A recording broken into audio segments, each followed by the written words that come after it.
Charles Sobhraj, एक ऐसा नाम जो सुनते ही रूह कांप जाती है। जितना दिलकश उतना ही खतरनाक। नाम सुनते ही रूह कांप जाती है। चार्ल्स शोभराज का नाम सुनते ही लोगों के दिलों में डर और खौफ की लहर दौड़ जाती है। जितना दिलकश उतना ही खतरनाक। उसकी मुस्कान में एक रहस्यमयी आकर्षण था जो लोगों को उसकी ओर खींचता था, लेकिन उसके पीछे छुपा था एक खतरनाक इरादा। सैगोन में पैदा हुआ 1944 में। उस समय सैगोन एक उथल पुथल भरा शहर था जहां हर तरफ अशांति और संघर्ष का माहौल था। उस समय बहुत अशांति थी। युद्ध और संघर्ष ने शहर को बुरी तरह प्रभावित किया था। लोग अपने जीवन को बचाने के लिए संघर्ष कर रहे थे। उसके बाप, एक इंडियन बिजनेसमैन, उन्हें छोड़कर चले गए। चार्ल्स के पिता ने परिवार को छोड़ दिया, जिससे उसकी मां और वह अकेले रह गए।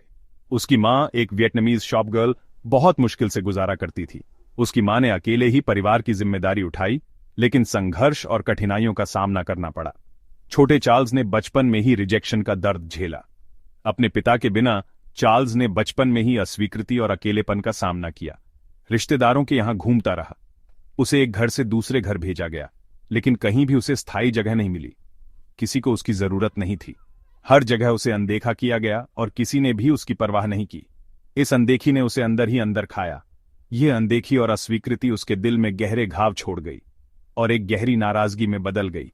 यह नाराजगी धीरे धीरे उसके व्यक्तित्व का हिस्सा बन गई और उसने उसे एक खतरनाक इंसान बना दिया। अंधेरे के बीज बो दिए गए। इस दर्द और नाराजगी ने उसके अंदर अंधेरे के बीज बो दिए जो आगे चलकर एक खतरनाक अपराधी के रूप में उभरे। टीनेज में ही चार्ल्स मुसीबत में पड़ गया। उसकी किशोरावस्था में ही चार्ल्स ने अपराध की दुनिया में कदम रख दिया था। वह अक्सर छोटे मोटे अपराधों में लिप्त रहता था, जैसे कि चोरी और ठगी। छोटी मोटी चोरियां, ठगियां। बहुत चालाक था। चार्ल्स की चालाकी और चतुराई ने उसे कई बार पुलिस की पकड़ से बचा लिया। वह अपने हर कदम को बहुत सोच समझकर उठाता था। किसी भी बात से अपना पिंड छुड़ा लेता था। उसकी बातों में इतनी मिठास और विश्वास होता था कि लोग उसकी बातों में आ ही जाते थे। वह अपने शब्दों का जादू चलाकर किसी भी मुश्किल से बाहर निकल आता था, लेकिन उसके जुर्म बढ़ते गए। धीरे धीरे उसके अपराधों की गंभीरता बढ़ने लगी। अब वह सिर्फ छोटी मोटी चोरियों तक सीमित नहीं रहा, बल्कि बड़े अपराधों में भी शामिल होने लगा। 1963 में वो पेरिस की जेल पहुंच गया। जेल में रहते हुए उसने अपने जीवन के नए अध्याय की शुरुआत की। जेल ने उसे तोड़ा नहीं, बल्कि निखारा। उसने मैनिपुलेट करना सीखा। जेल में रहते हुए चार्ल्स ने अपने दिमाग का इस्तेमाल करना सीखा। उसने सीखा कि कैसे लोगों को अपने फायदे के लिए इस्तेमाल किया जा सकता है। कमजोरियों का फायदा उठाना सीखा। उसने अपने साथी कैदियों की कमजोरियों को पहचानना और उनका फायदा उठाना सीखा। वह बहुत ही चालाकी से अपने आसपास के लोगों को मैनिपुलेट करता था। गार्ड से दोस्ती कर ली और प्रिविलेजेस हासिल कर लिए। चार्ल्स ने जेल के गार्ड से दोस्ती कर ली और उनसे विशेष सुविधाएं प्राप्त की।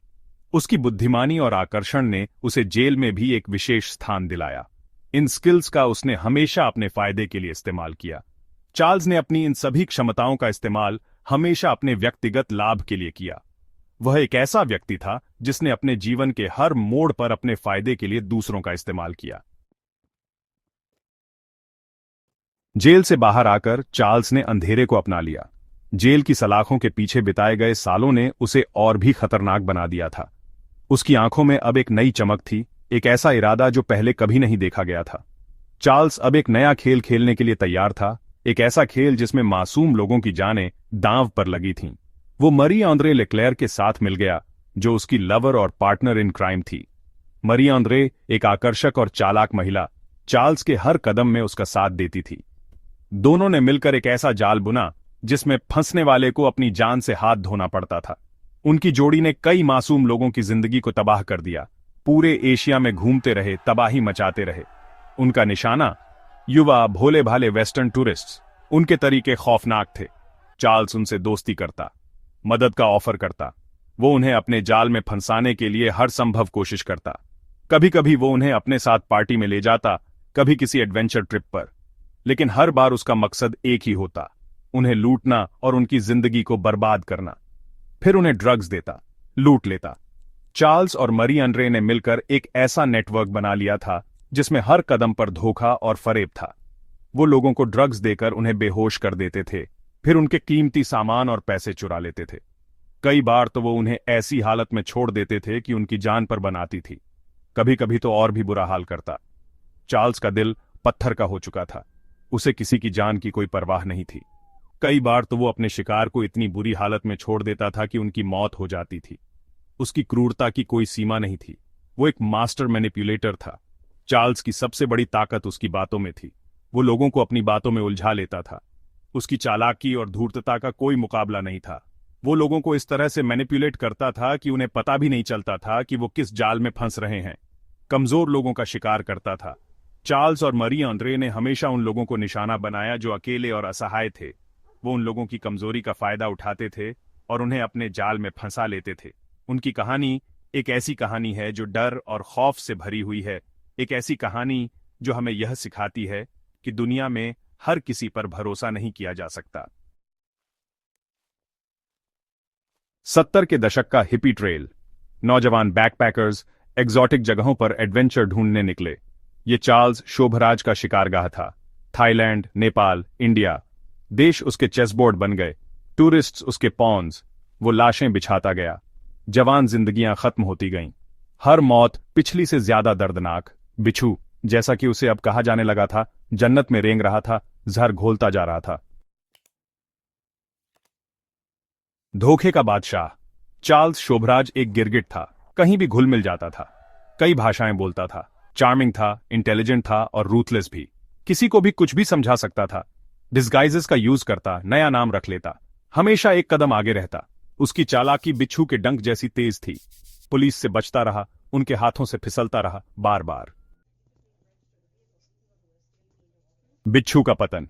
लेकिन कितना भी चालाक शिकारी हो, पकड़ा जरूर जाता है। 1976 में उसकी किस्मत ने साथ छोड़ दिया। दिल्ली में एक ड्रगिंग प्लान गलत हो गया।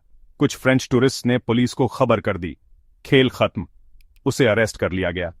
भारत की तिहाड़ जेल में 12 साल की सजा हुई। लेकिन बिच्छू अभी हारा नहीं था। उसके पास एक और चाल बाकी थी। सलाखों के पीछे, पर भुलाया नहीं गया। जेल उसका स्टेज बन गई। उसने गार्ड्स को मैनिपुलेट किया, ऐश की जिंदगी जी, इंटरव्यूज भी दिए, अपनी बदनामी का मजा लिया। 1986 में जेल से भाग गया। एक डेयरिंग मूव। लेकिन आजादी ज्यादा दिन नहीं टिकी। गोवा में उसे फिर से पकड़ लिया गया। उसकी सजा बढ़ा दी गई। बिच्छू वापस अपने पिंजरे में था। बिच्छू की विरासत, बदनामी और रहस्य। 1997 में रिहा हुआ। फ्रांस वापस चला गया। एक सेलिब्रिटी क्रिमिनल। उसने अपनी कहानी बेची, फोटोज खिंचवाई। लेकिन उसका पास्ट उसका पीछा करता रहा। नेपाल उसे चाहता था, मर्डर के लिए। 2003 में उसे काठमांडू में अरेस्ट कर लिया गया। दोषी पाया गया। उम्र कैद की सजा हुई। बिच्छू का आतंक का राज खत्म हो गया। जुर्म की जिंदगी, सवालों की विरासत। चार्ल्स शोभराज, विरोधाभासों का आदमी, चार्मिंग पर रूथलेस, इंटेलिजेंट पर डिस्ट्रक्टिव। उसने दर्द और तकलीफ की एक कहानी छोड़ दी। उसके मकसद, एक रहस्य। क्या यह ठगी का थ्रिल था, जिंदगी और मौत पर पावर, या टूटे बचपन की गूंज? शायद हम कभी नहीं जान पाएंगे। बिच्छू अपने राज अपने साथ कब्र में ले गया।